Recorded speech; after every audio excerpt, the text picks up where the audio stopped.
I am Angelica Lorenzo from Group 4 and my topic is about United Nations. So, ano nga ba ang United Nations? Yung United Nations ay isang organization na na-establish on October 24, 1945 based on my research. In addition to maintaining peace and security, other important objectives include developing friendly relations among countries based on respect for the principles of equal rights and self-determination of peoples, achieving worldwide cooperation to solve international economic, social, cultural, and humanitarian problems, respecting and promoting human rights, and serving as a century where countries can coordinate their actions and activities toward those various ends. So, ginawa yung United Nations or binuo siya para ma-maintain yung peace and security ng different countries. Isa na rin sa aims nito ay ang pagkakapit kamay ng mga iba't ibang bansa o pakikipagkaibigan para malutas yung international problems nila. Gaya ng human rights, culture problems, at kung saan dahil sa pakikipag-ugnayan ay ma-actionan siya or masosolve yung problema dahil na rin sa mga plans ng iba't ibang bansa. Next is the principal organs of the United Nations. So, bale may 6 na principal organs yung United Nations. Ito yung number 1, the General Assembly. Number 2, the Security Council. Number 3, the Economic and Social Council. Number 4, the Trusteeship Council. And number 5, the International Court of Justice. And last one is the Secretariat. So, ngayon, papakita ko sa inyo yung number 1 ng principal organs, which is the United Nations General Assembly. So, mag-i-insert ako ng picture dito. Makikita nyo dyan.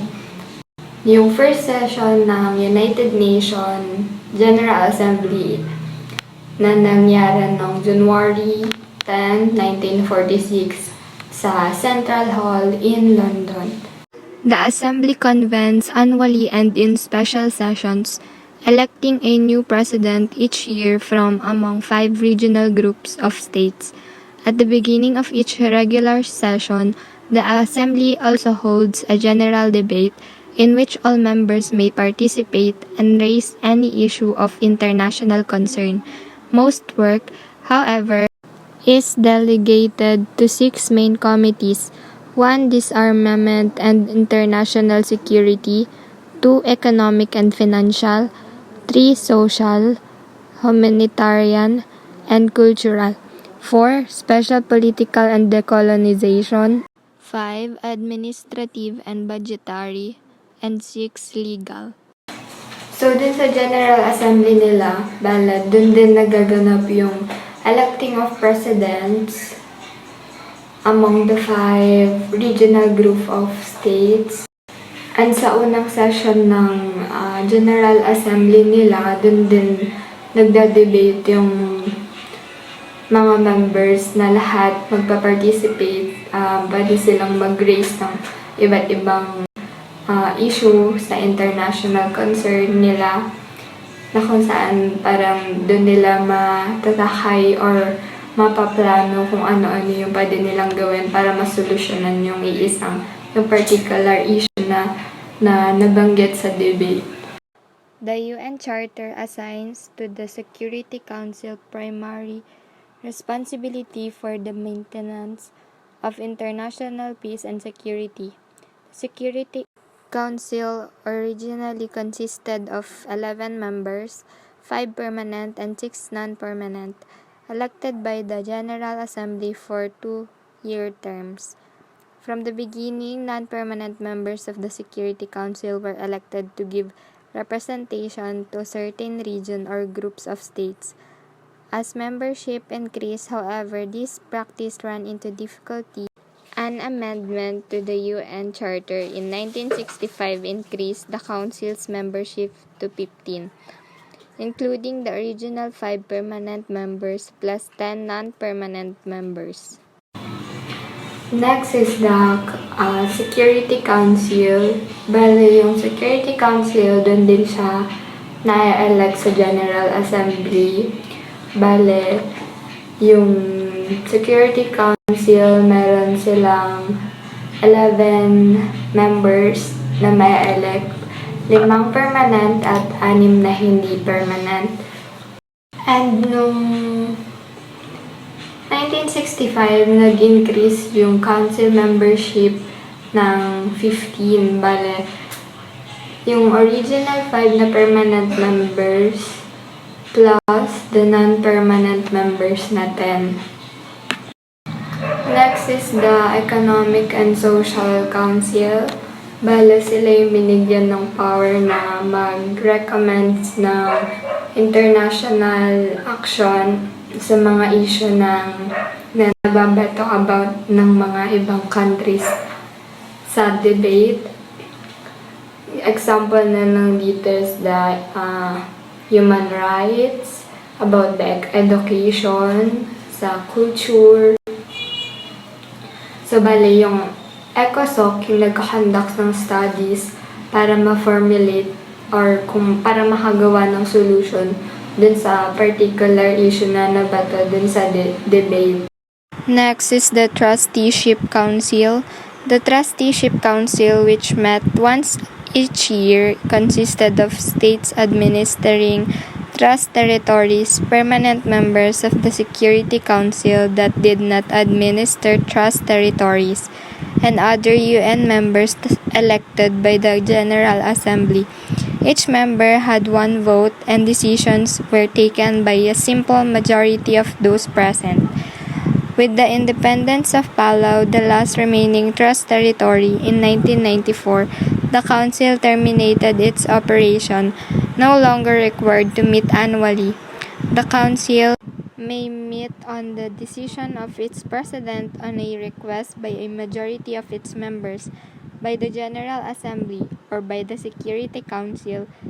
Since 1994, new roles for the Council have been proposed, including administering the Global Commons and serving as a forum for minority and indigenous people. So, yung Trusteeship Council ay na-elect din siya during the General Assembly. Nagkikita-kita ang Trusteeship Council once a year.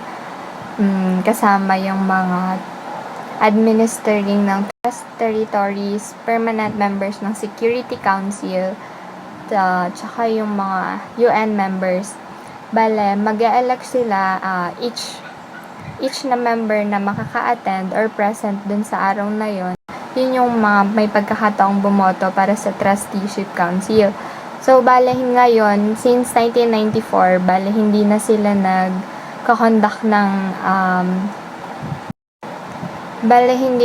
nagkakonduct ng operation since yung last na remaining trust territory, which is Palau, is naging independence na.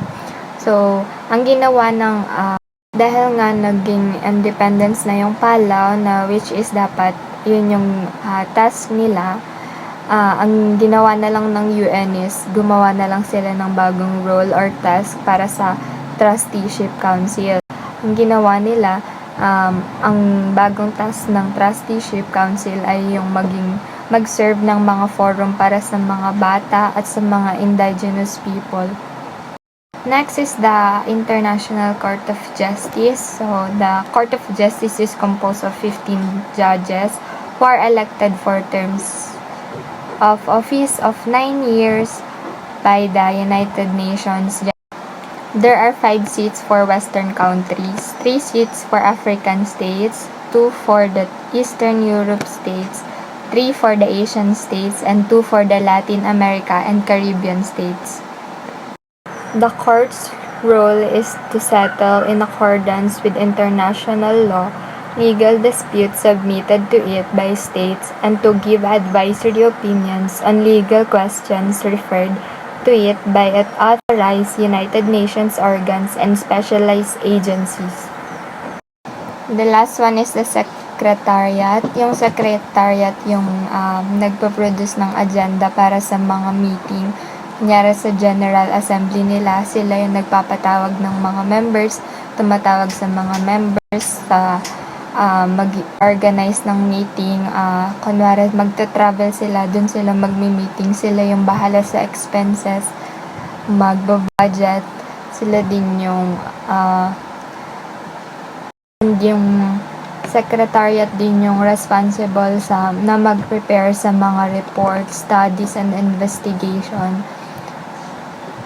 Meron din silang task na translating and interpreting para sa mga meetings. These are the list of the 193 members of United States, including the date of their admission. My next topic is about the challenges in global governance. Global governance is the purposeful order that emerges from institutions, processes, norms, formal agreements, and formal mechanisms that regulate action for the common good. Mechanisms of global governance are composed of elements and methods from both the public and private sectors. The UN is not a world government, and it functions primarily because of voluntary cooperation from states. If states refuse to cooperate, the influence of the UN can be circumscribed. Sabi nga dito na yung function is primarily because of voluntary cooperation from states. So, for example, yung United Council of Human Rights nag-send sa iba't ibang country na merong alleged human rights violation. So, bale, kung yung country hindi inaccept yung mechanism of the United Nations, maglilid siya ng failures na ma-achieve na merong alleged human rights violation. So, bale, kung yung country hindi inaccept yung mechanism of the United Nations, maglilid siya ng failures na ma-achieve yung goal na parang matapos yung task nila about dun sa human rights violation kasi hindi nakipag-cooperate yung isang country. No, however, the biggest challenges to the UN is the issue of security. Russia has threatened to veto any security resolution against Syria. But the UN has done very little to stop the state-sanctioned violence against the opponent of the government of Syria. Why? Because the Syrian President Bashar al-Assad is an ally of one of the members of the Five Ps. When the United States sought to invade Iraq in 2001, it claimed that Iraq's Saddam Hussein had weapons of mass destruction that threatened the world. But the UN member China, Russia, France unconvinced, and forcing the UN to just lead a small coalition of the willing with its allies. And they discovered na there's no weapons of mass destruction. So, despite of the other problem, UN also helps countries battle against COVID-19 pandemic. On 24 April 2020, the UN uniting with many partners launches the Access to COVID-19 Tools Accelerator. And on March 1, 2020, the UN released $15 million from Central Emergency Response Fund to help vulnerable countries. And on March 23, 2020, the Secretary General called for an immediate global ceasefire.